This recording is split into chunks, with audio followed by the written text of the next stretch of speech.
Панический расстройствоның бірінші біз симптомдарына тоқталайық осы жерде. Сұрағыңыз орынды, қазір мен сұраққа толыққанды жауап бермей тұрып, біз симптомдарын анық-қанығына жетіп алайық. Панический расстройство дегеніміз не? Яғни паническая атака, дүрбелең шабуыл дегеніміз не?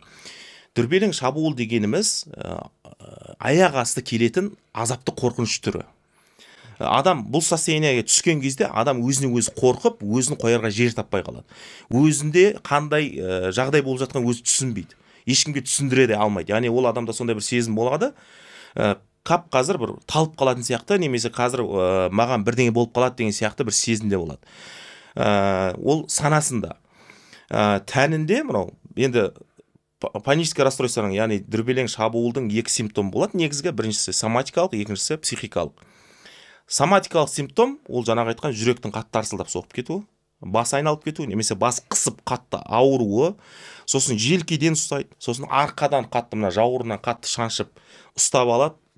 Жаңағы айтқан дене қызып тұрады, қызып кетеді. Оны кейбір жаңағы емшілер жаңағы жын кірумен де шатастырып жатады. Ол жын емес, ол жерде неврологический расстройство, яғни нерв жүйке жүйелерінің қызуы. Сонан асқазан мазасызданады, асқазан асты безі мазасызданады, аяқ қол дірілдейді, тремор дейді, аяқ қол қалтырайды, жаңағы озноб дейді. Парасезия дейтін нәрсе бар, сосын жаңағы айтқан өтірік ауру да. Денеңіз әр жері шаншып, яғни шаншу әр жерге көшіп жүреді, жүрегіңіздің айналасы шаншиды. Көкірек тұстарыңыз, оң жағыңыз, ішіңіз, аяқтарыңыз, денеңіз ұйып қалады, сол жағыңыз немесе оң жағыңыз, беттеріңіз жыбырлап жүреді, шаштарыңыздың арасында бірдеңе жүрген сияқты. Көп десеңізші. Өте көп. Егер симптомдарын айта берсек, мұның санап санды жете алмауымыз да мүмкін. Бірақ қазіргі психолог мамандар осы панический расстройствоның симптомдарына қатысты денеде болатын 50 симптомды келтіреді. Одан да көп симптомдар бар жалпы. Симптомдар күнде өзгере беруі мүмкін сосын. Сіздің өзіңіздің бойыңызда қанша симптомнан болды? Менің бойымда сол 50 симптомның бәрі болды деп айта аламын.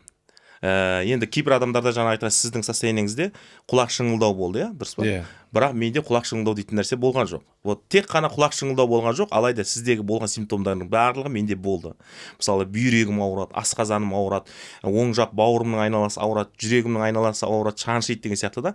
Ком горла, басым айналу деген сияқты. 6 ай бойы менде бас айналу болды. Сонан соң аяқ қол қалтырау, дірілдеу, қолым үйіп қалу, аяғым үйіп қалу, бетім жыбырлау деген сияқты. Осы симптомдардың барлығы менде болды. Денем қызып кетеді, немесе денем тоңып, бір жылулық жетпей жатқан сияқты сезімде болу. Әрқашан көрпені орана берем, бірақ жылымаймын. Сосын терлей беру, аяқ қолдың терлей беруі жаңағыдай. Сосын жаңағы температура көтеріліп кетеді кей кезде. Температураға дейін көтеріледі. Иә, температура да көтеріледі. Осындай симптомдар болды. Ал енді психикалық симптомдар ол жаңағы санамызда болатын симптомдар да. Ол ең бірінші жаңағы адамда страх смерти болуы мүмкін. Страх смерти бұл жерде екі түрлі болады. Не қазір мен өліп қалам, маған бірдеңе болып қалуы мүмкін. Екіншісі өзіме қол жұмсап қоям деген страх смерти болады. Неден туындайды ол?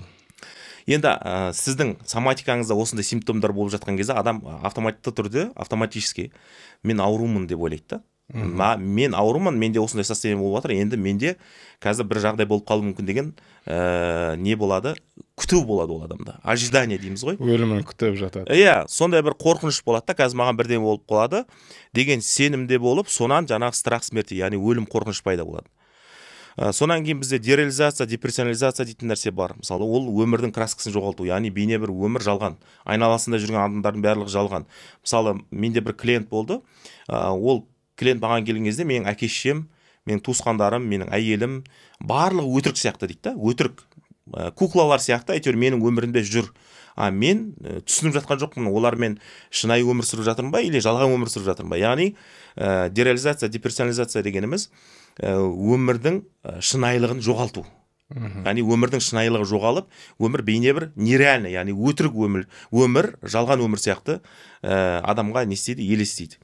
Сосын үмітсіздік, болашаққа үміт жоқ. Сосын апатия, жаңағы айтқан селқостық жата береді адам. Ештеңеге желаниясы болмайды жұмыс жасауға, өмір сүруге, ары қарай жоспар құрып деген сияқты.